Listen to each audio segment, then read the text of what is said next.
Buddy, I'm Cynthia Bruner, and I am a co-op member owner. Very proud of that for about 3.5 years. And I made a tiny little suggestion to Gloria and to Linda about this great book that my friend co-wrote, and it would be great maybe if the book club took a look at it. And they did, and we're here to talk with my friend and the co-author, Carrie Koplinka-Loehr. So I want to give you a little personal introduction of her first. I've known Carrie since we were 4 years old. We grew up in New York State. We lived right down the street from each other. And when we were 4, I was in my front yard sitting on a giant rock that's really not that giant, but it felt giant to me. Just kind of watching the day go by, and down the street comes a nice grandmother holding the hand of a little 4-year-old girl. And the grandmother asked me my name and introduced me to Carrie and asked me if I'd want to be friends. And we've been friends ever since. So I'm super proud of her, and she's an unbelievable person. But I'm going to read you her official bio so that you know some statistics about her. She has 25 years experience communicating about agricultural issues and how they intersect with the environment. She's directed the Northeastern Integrated Pest Management Center at Cornell University for a decade, and the communications team for the New York State IPM program in Geneva, New York. And as a freelancer, she writes for Yes Magazine, Sierra Magazine, and Scopes Magazine. Carrie has an MS in Science Education from Cornell University and is a member of the Society of Environmental Journalists and National Association of Science Writers. She's a great person. She's committed to the earth and all of its beings, and I'm so happy that you all get to hear from her tonight. So take it away, my dear friend. Oh, one more thing. If anyone has comments or questions, go ahead and put them in the chat, and I'll be watching that and passing questions along at some intervals for Carrie to answer. Okay? That's a great segue, Sin. Thank you so much. I'm going to start by having a little bit of interaction with all of you so that you can speak to me by way of the chat, because I think you're muted, which is a little bit unfair. But my first question to you is, did you have a beverage this morning? And if so, what was it?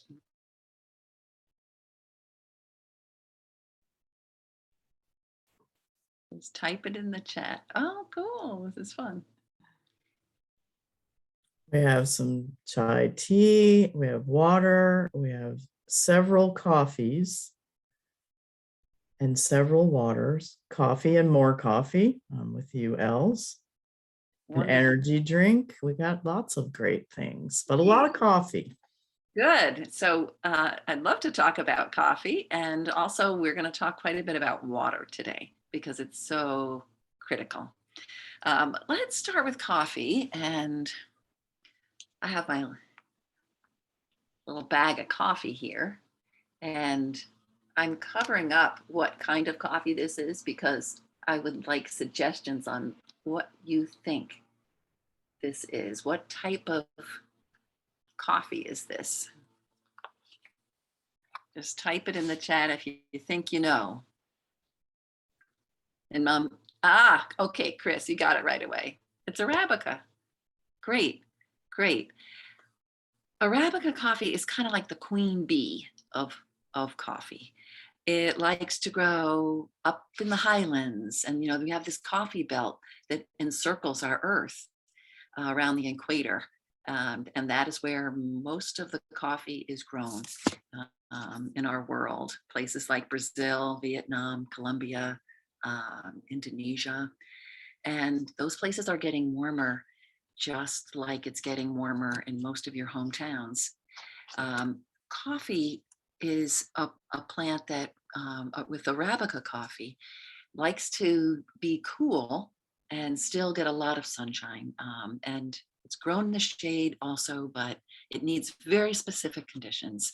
So it's considered the best tasting, and tends to have some problems. And one of the problems that it's had lately, as the temperatures are warming, is coffee leaf rust. Coffee leaf rust has been advancing in certain areas, and also so has the coffee berry borer. I don't want to alarm coffee drinkers among us because there are some choices. There's Robusta, for example, which some people say really doesn't taste as good. But there are things that are being done. And one of the things that we talk about in the book is our favorite foods. And my co-author, Michael Hoffman, is a big coffee drinker. And so we have a little chapter on coffee and how it's starting to suffer a bit, the things that are going wrong, and what scientists are working on and what growers are working on to solve the problems. And I am happy to tell you more about that, but I don't want to lose our back and forth exchange. So how about, has anyone had a nut today? Maybe in granola or in some type of gorp or snack or anything else. What type? Okay, walnuts, great. Tony. Cashews, walnut, almonds. Okay, excellent. Great. So I want to focus on almonds for a moment because most of our almonds are grown in California. I think many of you know that California is king for almond production. And then they're shipped all over the world and they're shipped to other parts of the US. And what's one of the problems that's occurring in California and has been occurring in California in regard to water? Yes, Maya, drought. Yep. So droughts and fire. And some of those droughts are occurring in the areas where almonds are grown. If you go out to California at the time of the almond bloom, you can drive by acres and acres and acres of almonds in bloom right near the road. It's very, very beautiful. But of course, those almonds are thirsty. And there's the possibility that almond production as we know it now will not be the same. And there's another reason, but I'll tell you that in a moment. Let's talk about fruit and what you might have had today for a piece of fruit.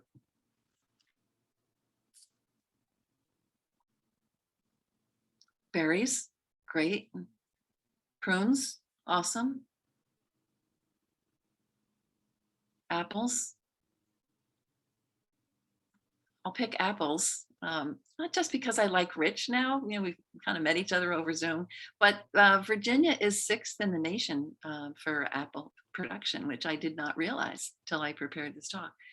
And so apples are quite important to Virginia, but your state, like other states, is warming. And apples need something that you would not expect in order to have a really successful bloom period. And that is they need the cold. They need chill hours. Prunes need chill hours. Almonds need chill hours. Many of our trees that produce fruits and nuts require chill hours. And that is changing. There are growers, for example, out in California that grow plums, which become prunes. I noticed there's someone had prunes. Diana, you had prunes this morning. I spoke with this grower in preparation for the book, and he's very concerned because winters are getting warmer. And without the adequate chill hours, which are periods of time connected to one another, you can't have like a cold night and then a warm night and a cold night. You have to have a connected period of time where temperatures are maybe 32 to 45 degrees and they stay in that range. And sometimes you need 300 hours of that or 600 or 800 hours of that. And farmers are concerned because they're not getting those hours. So these are the kinds of topics that we're talking about in this book, and they relate to your day. They relate to what you had for breakfast and what you had for a snack and what you might have had for dessert. So our goal in writing the book was to hit where people really feel it, and that is the gut. So I have a short presentation. I think it'll be about 20 minutes, and then I'd love to open up for questions. And I think at that point, we will unmute you, right, Rich? And people will be able, or maybe the questions will be in the chat and Cindy will become your voice, I think. Okay, that sounds great. Good, so I will share my screen with you and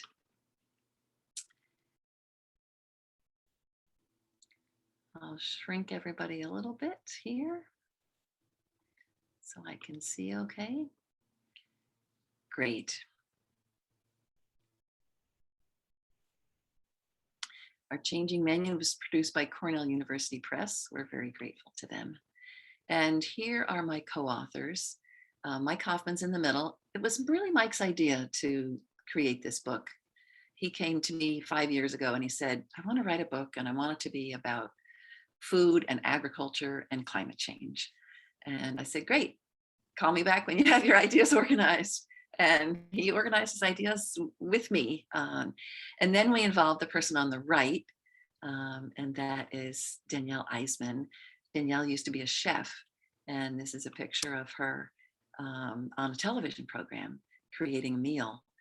And then she went to get advanced degrees. She went to Scotland and learned about marketing and then got a degree, yet another degree in communications. And she was extremely valuable to the project. So the three of us were the co-authors.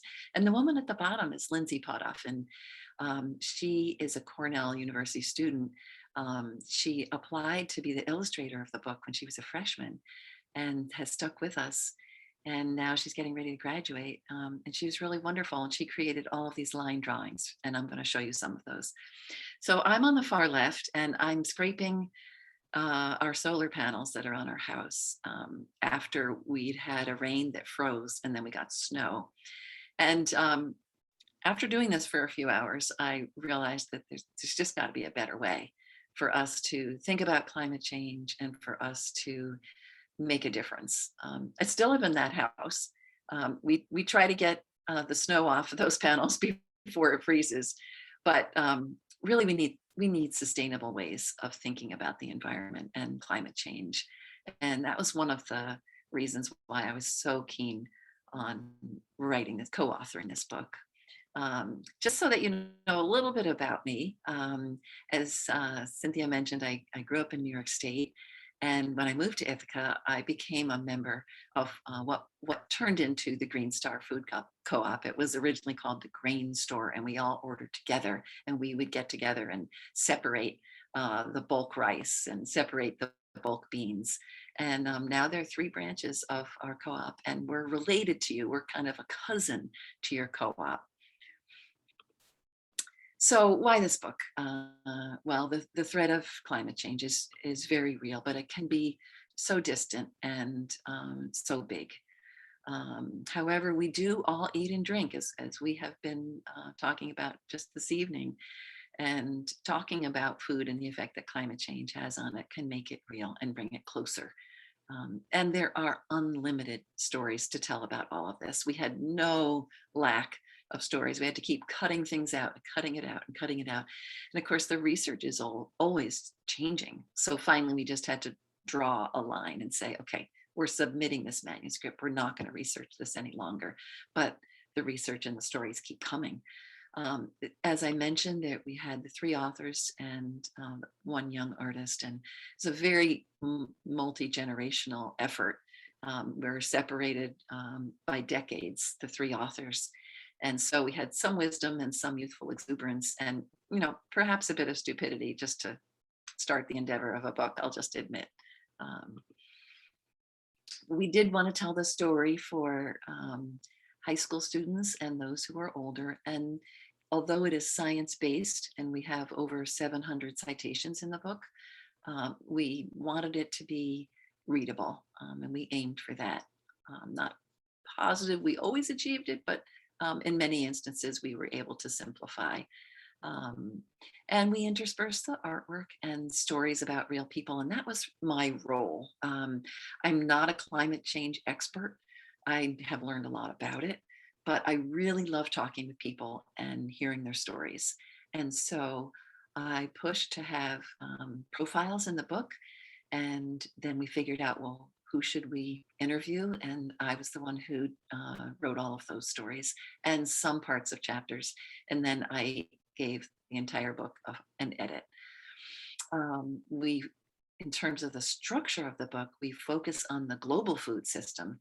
And I think all of us became aware when that giant ship was stuck in the Suez Canal about how interconnected we are, not just with food, but with parts for tractors and parts for our cars. And there are these choke points around the world, and there are only about 7 of them. And if a big ship gets clogged in the way, or something goes wrong with one of our canals, we realize how interconnected we are.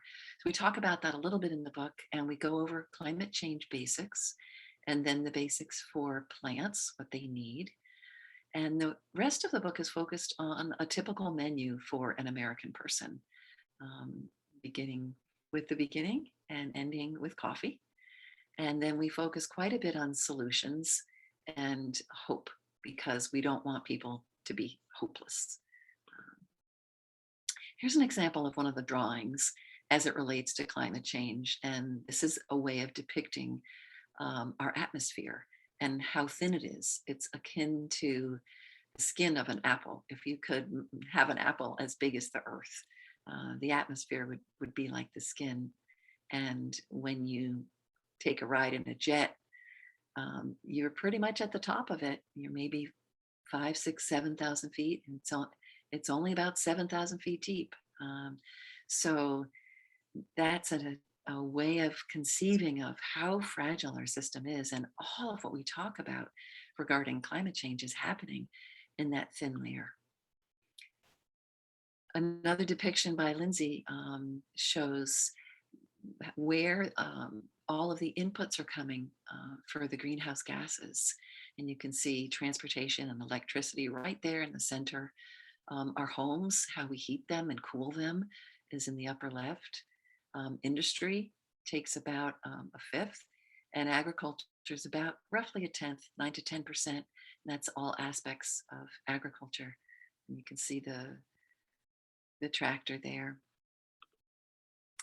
Here's another example of the illustrations in the book.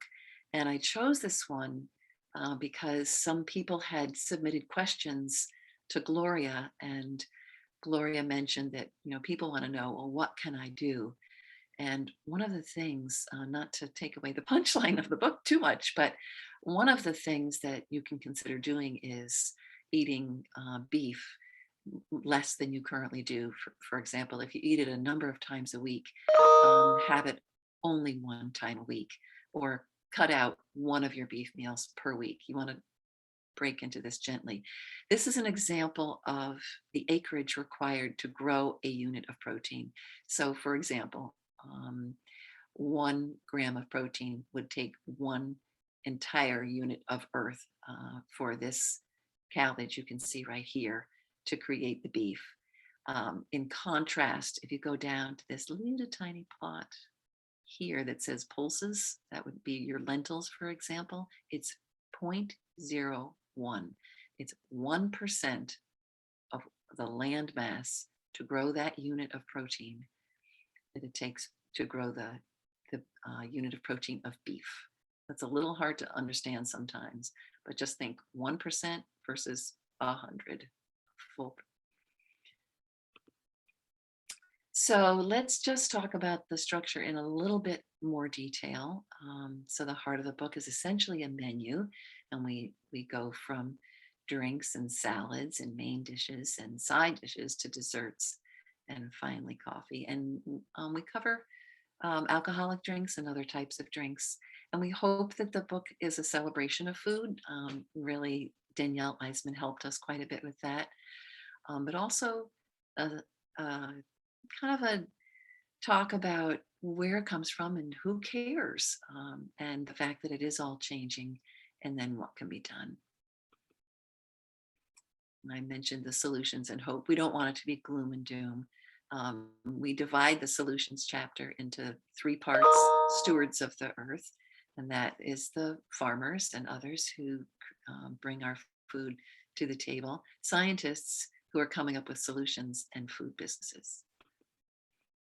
And then we also discuss in the book, just so you have a sneak preview if you haven't read it, what we can do. And some of the things that we can do, just to let you know right off the bat, is what you're doing right now. You are becoming more climate change literate at the moment because you're thinking about it. And we're going to be talking about it today. I mentioned considering a more plant-based diet and thinking about your carbon footprint and appreciating those who bring our food to us and then being involved. So that really gives you an entire overview of the book. And if you decide to not read it, you will have gotten a snapshot right here. Really, it's all about the details from here on in. So because my part was these interviews, I will tell you a little bit more about how I went about doing that. And then I'll just read you a couple paragraphs from one of the interviews.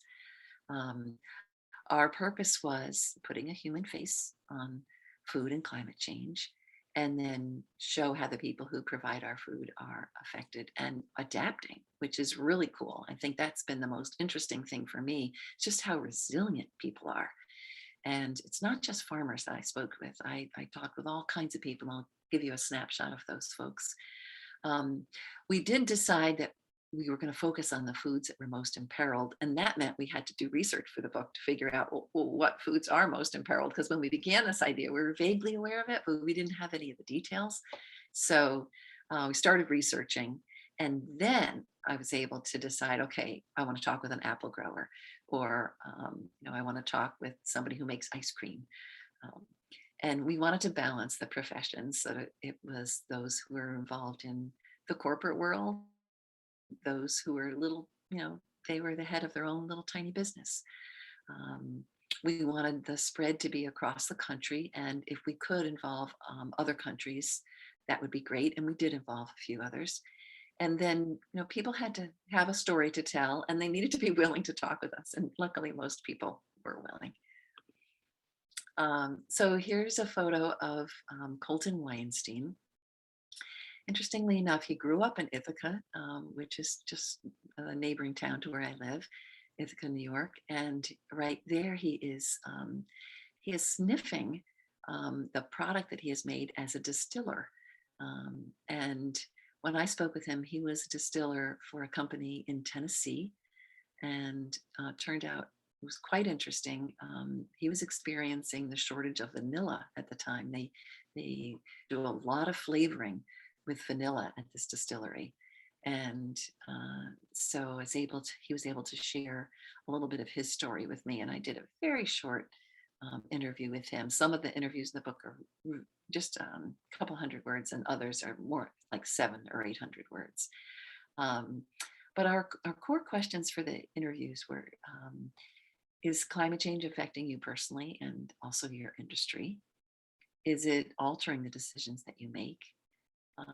What changes might you make in the future? And then, do you see any opportunities? This is a really interesting question because people do see opportunities with climate change. The seasons are getting longer, and they are able to grow crops for a longer period of time. And some people, for example, man I spoke to at Fermano Foods, who is pretty high level manager of farm operations, said that in the past, they were not always able to, after they harvested beans, put in a cover crop. And now he says they're able to put in a cover crop and protect the soil and enrich the soil. So maybe they put in ryegrass, or they might put in peas, for example, and that crop can grow all winter long. And then in the springtime, they can plow that in. So that's an opportunity for Fermano Foods, and they're based in Pennsylvania. Here are the people that I profiled, and you can see one was a woman in Italy who worked for FAO. I interviewed a wine grower, a person who was an olive specialist in California out at UC Davis. People up in Maine involved with seafood programs. One person was a lobsterman, another was an oyster woman. a little tiny coffee roaster in New York State, and a woman who is an apple grower in Western New York. I mentioned Fermano Foods. I'll read to you about this hops researcher in Arizona who was a graduate student at the city of New York. People from Canada and Nicaragua, Wyoming, Ben and Jerry's ice cream, based out of Burlington, Vermont, nonprofit in Washington, D.C., an extension educator for fruits and veggies. And then I mentioned the distiller to you.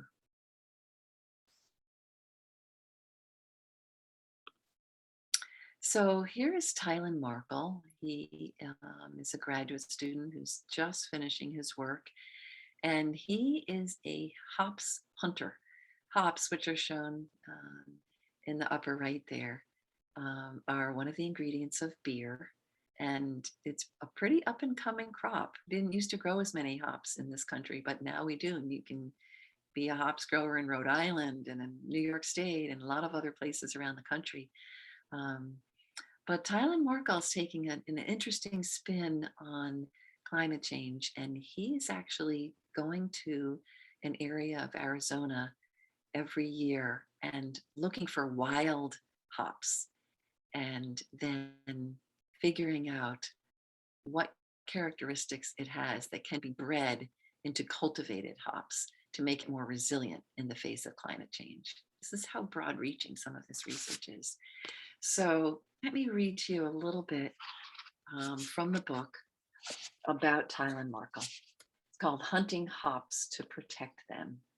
In the Sky Islands, a teardrop-shaped region where Arizona, New Mexico, and Mexico touch, Tylen Markle moves among rocky fields looking for wild hops.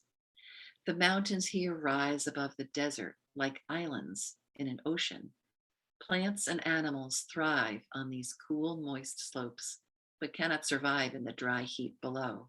They're separated from relatives on neighboring mountains and evolve distinct characteristics, like Darwin's finches in the Galapagos. Markle and other scientists are cataloging Sky Island hop plants, determining whether they differ from one another genetically and chemically.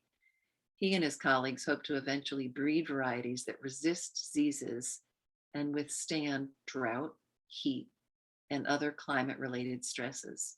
The area's wild hops may have very high genetic diversity, but climate change and human encroachment threaten the habitat.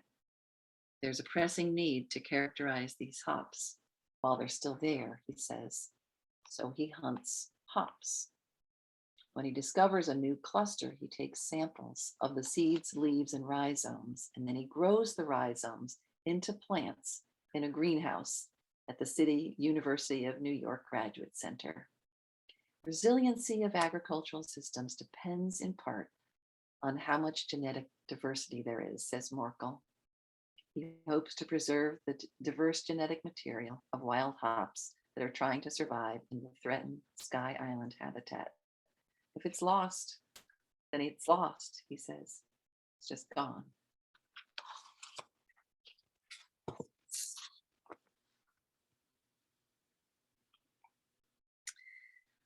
Along with the book that we wrote, we also produced a website that anyone can go to.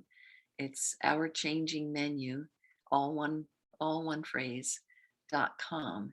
And when you go there, you have a couple of different options. You can learn more about the book, and you can learn more details about climate change. But you can also access what we call our ingredients database. And that is a database that is packed with information about individual ingredients. And we have a companion database for plants that might make up perfumes, for example. And you can see that in the upper right. I'll show you an example of what it looks like. When you pull up the ingredient database, you can search here for any type of food. And here's some of the options. There are a couple of pages of options. you submit, and then it should pull up. So for example, if you put in almonds, you'll learn about the threats to almonds. It's unidirectional in that it talks about the threat of climate change on those different crops, but growing crops also can increase the likelihood of climate change. For example, cows that deliver milk produce a lot of methane because they are digesting their food anaerobically, and so they burp methane, and that can contribute to climate change. So in the book, we try to cover ways that cows can be fed different products to have them burp less. But this particular ingredient database doesn't really get into those types of solutions as much as just teaching people about the effect of climate change on your favorite food.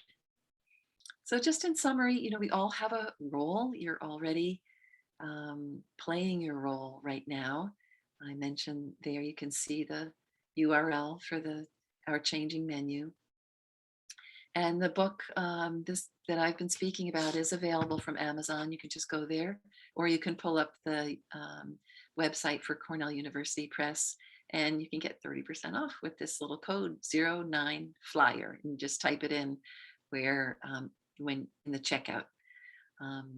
Yeah, and you can raise your voice and help to create a social movement. I'm really grateful to be able to speak with you today, and I also want to thank other people who contributed to this project. The folks listed here are students at Cornell who helped with the research and also with the website. And we were funded by two entities, Towards Sustainability Foundation and the Podell Emeriti Awards. So we're really grateful to them. And that is the end of the presentation. So bring everybody back here. And luckily we have a nice little chunk of time for some interaction. I wish everybody could be unmuted, but I think it's probably just too much chaos. So we'll rely on Cynthia for questions. And We have had a few, so why don't we just jump right in? Is that okay? I'll do the best I can. And if I don't know the answer, I'll probably just say so. Okay. The first question is from Diana. Why not just eat beef locally instead of on the big farms, from the big farms? Now, that's a really great question. And it was one that we covered a little bit in the book. I think there is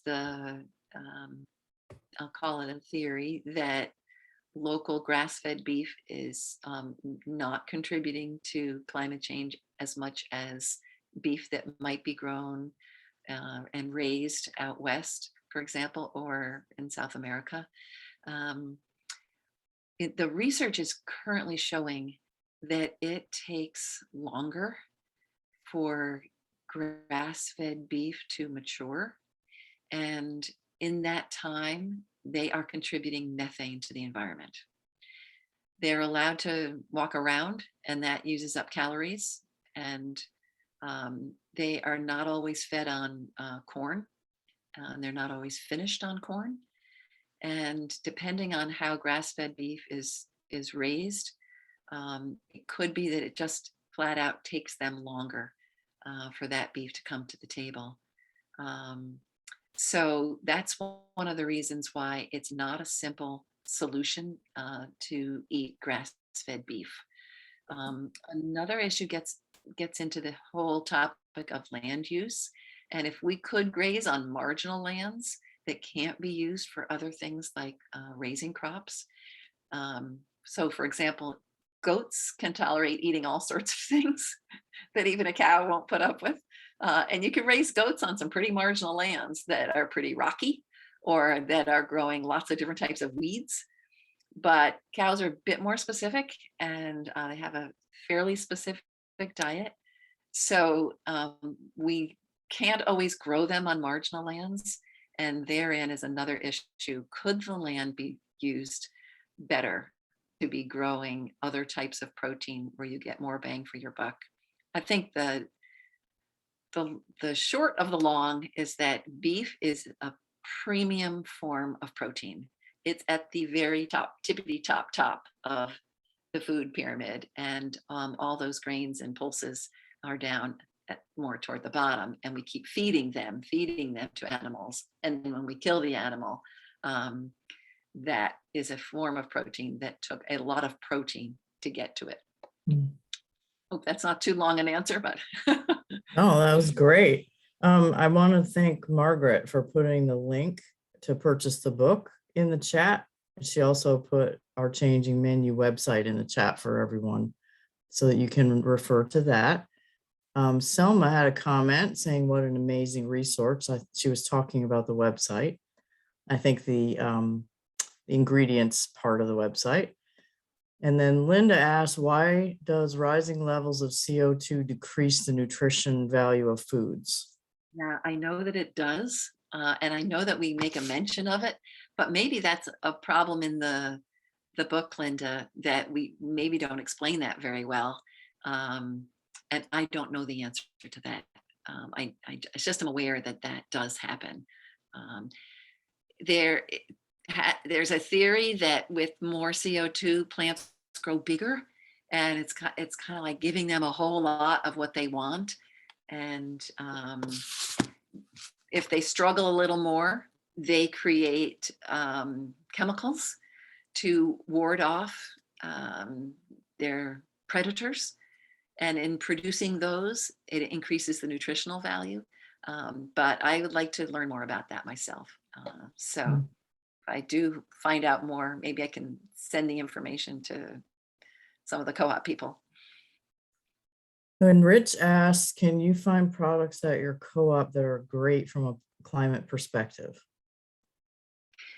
Yes, I would say all of the vegetables are great from a climate perspective because they deliver small amounts of, but important amounts of protein, and they are a good return for the land use and the amount of energy that goes into them. So things that are, for example, things that are grown fairly local in Virginia would, I think, be a good bet for you. Fewer miles traveled, and not a huge amount of input. And other than rice, which is considered, more of a grain, vegetables are not contributing a lot of methane, except perhaps if they decompose in certain environments. But overall, I would say they're a great bet. I would say your local fruits are too. The Northeast does not have a water problem like there is in California. And a lot of people are very concerned with agriculture in California and where it's headed. So that's a really good question. And I think you probably, to get the answer in the book, you probably have to read between the lines comparing your Virginia environment to the scenarios that you see here.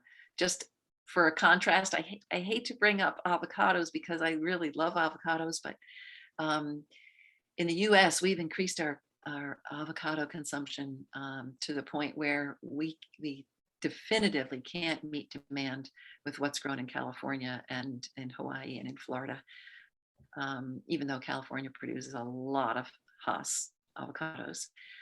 So we're importing them. We're importing a lot of avocados, and we're importing them from areas that are fed by glacial melt. And that's one thing where, yes, you can get avocado at the co-op. Should you be buying them? That is a difficult question to answer because there are areas where avocado production will probably not last more than a couple of decades, and then it will be gone. So they're wonderful. I have lots more questions, so do you mind if we just I'll be keep quicker going? then. No, Okay. not rushing you. Chris asked, sorry, but I haven't read the book yet. Is there a dirty dozen list for crops or foods worst for the environment? Something easy to reference so we can try to avoid the worst climate culprits. Yeah, we don't actually have a dirty dozen in the book. Um, but I think that's out there. And think it probably wouldn't be too hard to find. For us, we really do push plant-based diet. So a focus on what you should be doing, which would be your vegetables, fruits, grains, your beans, lentils, and kind of try to focus on the positive. Okay, and we have a question from Amanda, but she didn't want to type it in. She'd rather ask it verbally. So Amanda, I think you can unmute yourself and do that. Yes, I'm able to mute myself. Can everybody hear me? I just want to Yeah. make sure. Hello. So my question, because I'm a part of a group and we're doing research on like the effects of food waste and like plastic waste and how that affects the environment and the community. And I was just curious, how do you feel that, like, do you feel that food waste relates to climate change in any ways? For example, like, so many people throw out food all the time, thus like upping the demand for food and production, and ultimately, like, I would imagine leads to more pollution and an increase in climate change. And I was just curious if you had anything to say about that or what your thoughts were on that. You are so on target, Amanda, and food waste is a huge issue. Developing countries have food waste, but it's chalked up to pests normally, and problems with the climate where they can't get their crops under cover, and so some of the food is wasted because it's spoiled before it even got to people, and so there's up to a 40% loss that direction. But in the US, we have up to 40% loss due to people over consuming and food not getting to the right place. Just as a really sad example, a lot of dairy milk in 2018, 40, I think it was 40 million gallons of dairy milk was literally put down the drain and put into lagoons because it couldn't be used fast enough. And the pricing of dairy milk is very complex, but once we have the system in place with the cows, we can't turn off those cows. And it's very, very sad thinking about all of the milk that's wasted in our country. It can't be turned into cheese fast enough, and it can't be dried fast enough.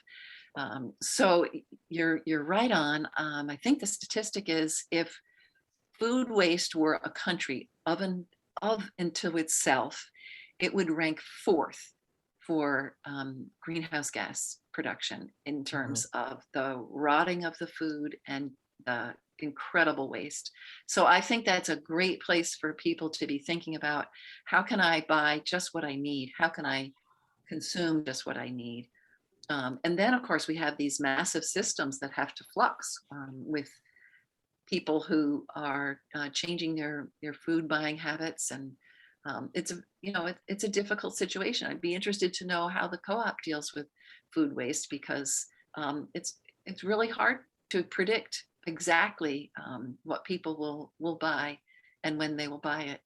So I'm sure there are techniques that can be used, but people are paying more and more attention now to food waste, and it's wonderful that you are. Thank you so much for answering my question. Thanks for asking it. Selma has a comment. Eating livestock is eating recycled protein, is it not? Sometimes for some livestock. I might not be understanding the question quite right, so feel free to say more, Selma. But yes, there are some waste products that are fed. For example, food that normally might be wasted can be fed to pigs. But with most of the beef production in our country, that's coming from corn and other grains that are grown primarily out west. And that food in theory, if we tweak the system. Corn fed to cows is not sweet corn. It is a specific type of a corn. But we could tweak the system and that land could be used to feed people, but it's being used to feed livestock. So I'd love to hear a little bit more about your question, Selma, and whether I'm interpreting it properly. Okay, excuse me. So can you hear me? Yes. Thank So my comment was in reference to another comment about why can't we just eat, pasture raised livestock? So that was why I made the comment. And basically, I guess I'm thinking in terms of eating a plant-based diet for the environment, and the concern that many people have about getting enough protein from a plant-based diet.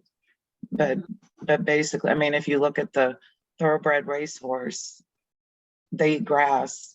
If you look at the orangutan, they're a plant eater, but they can rip your car door off if they wanted to. So whatever we eat in terms of livestock for protein is basically what they have eaten in plant form. Yeah, I think for grass-fed, that would be true. And Yes. it's something we can't do because we're not ruminants. Yeah, we don't have the stomachs for it, literally. Exactly. Yeah. So I understand. Okay, thank you. Next, we have a question from Rich. Are there any foods that you have decided to focus on or foods that you avoid based on your research? Yeah, thanks for asking that, Rich. I actually do buy fewer avocados, even though they're healthy for you. They travel a lot of miles, and I just can't bear the thought of, rainforest being cut down so that avocados can be grown. So I eat them rarely. And let's see, foods that I've decided to focus on or foods that I avoid. I already try to eat as much food that's in season, that as local as I can. I transgress a little bit because organic apples are very hard to grow in New York State. We have a lot of diseases here, and they're quite easy to grow out in Washington State, where they can control the water and they have fewer pest problems and fewer diseases. So I will eat organic apples from other places, and if I can get them, I'll eat them here. I guess I had started doing that before writing the book, to be truthful, but I have made some minor tweaks, and I've become, I think, even more committed to a plant-based diet. One thing that I do when I eat cheese, I really don't eat beef, pork, chicken. Occasionally I'll have fish, but I do love cheese. And now I really try to treat it like a delicacy, because I just respect the chain that it came from and how much milk goes into cheese. But I do think it's important to support the dairy industry. So it's a little bit of a double standard. This is a good comment. Our fair, sorry, I'm not the moderator. Stop reading. Go ahead. Do you see the production of eco-friendly or organic products increasing in the next few years? And could this renewed sense of awareness also help reduce food waste? That's a great question. I do It's see it from increasing. Elena. Yes, I thanks for that question. I see it increasing. It has been slowly increasing. So, compared to a decade ago, the organic sector is bigger. I think it's going to keep going in that direction. And there's some pretty large corporations, including Walmart, for example, that are going pretty whole hog on organic. So I've needed to stretch my embracing of corporations that are really trying to bring affordable organic food to everybody. Fair trade, I'm a big believer in. And I actually do think that they are making a difference. I hope I'm not too starry-eyed in this regard, but I try to buy fair trade when I can. And I think it is supporting smaller farmers for a better wage. Maybe we don't really say too much about that in the book, so it's probably my personal opinion. And do you think fair trade products are any better for the environment, which kind of tags off that comment? Well, it's very possible. Just thinking about chocolate, for example, cacao is now being grown in areas where coffee is not succeeding. And one of the people I spoke with is teaching farmers how to switch from coffee production to cacao production and then sell it to cooperatives that are making chocolate, or some of uh, the precursors for chocolate are being shipped and then other people are making the chocolate. So my sense is that there is the possibility that they are better because they're supporting small farmers. And I think it's important if we can to do that. I think small farmers are nimble and they can do a lot of adapting. And small farmers in our own communities decrease food miles, and that's very important. And it's very, very hard to grow things. Anybody who has a garden knows sometimes you win and sometimes you lose. So I think it's a beautiful concept, and yes, I do believe that it's slightly better for our environment. We had a comment from Diana saying EWG has the dirty dozen, which refers back to Chris's comment. Yeah. That's the environmental working group, and I was like struggling to remember who had the dirty dozen. Thank you, Diana. And then Diana also said this, commented, the sad thing is that cows are not corn eaters, they graze on grasses, kind of going back to what we were talking about. Yeah, which Chris is true. Commented that it was very sad. He was feeling sad about when we were talking about the cows, I think. Mhm. And Diana commented trying to eat locally and in season. That's really interesting. And Chris commented the co-op has an amazing new local organic apple provider. Yay. That's pretty cool. Rich is saying thanks, great and thoughtful. And I think that's my cue. I'm supposed to make sure that we end very promptly, if not a few moments before. So Selma says thanks also. Yeah. Thanks, Karis.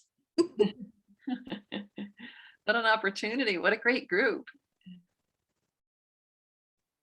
Well, thank you everyone for coming. It's been really fun. If anyone has any other questions, Rich says, please come visit us.